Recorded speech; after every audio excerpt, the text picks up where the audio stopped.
ঈশিতা সকাল থেকে গণনা কেন্দ্র নিয়ে একাধিক অভিযোগ করা শুরু করে দিয়েছে তৃণমূল কংগ্রেস। বলছেন কোথাও সিসিটিভি কাজ করছে না, কোথাও সিসিটিভি বন্ধ, এবং তারা বলছেন যে মাইকিং এর ব্যবস্থা নেই।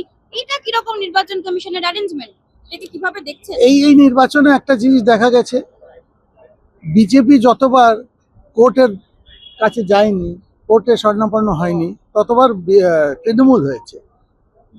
প্রত্যেকবার ওদের কোনো না কোনো সমস্যা থাকছে। এইসব হচ্ছে যারা হারছে তাদের একটা ইঙ্গিত। কিন্তু একটাই কথা বলি, সকালে যেভাবে সূর্যোদয় হয়েছে সেটাই দেখায় সারা দিন কেমন যাবে। দেখবেন দেখতে দেখতে কিছু ঘন্টার মধ্যেই যখন সব চূড়ান্ত ফলাফল চলে আসবে, ভারতীয় জনতা পার্টি পশ্চিমবঙ্গে ইতিহাস গড়বে, প্রথম সরকার গড়ে ইতিহাস রচনা হবে। আর এটা হচ্ছে পশ্চিমবঙ্গে উন্নয়নের জন্য, পশ্চিমবঙ্গের মানুষের জন্য। স্বরাষ্ট্রমন্ত্রী কি নজরদারি চালাচ্ছেন দিল্লি থেকে এখানে কন্ট্রোল রুমে?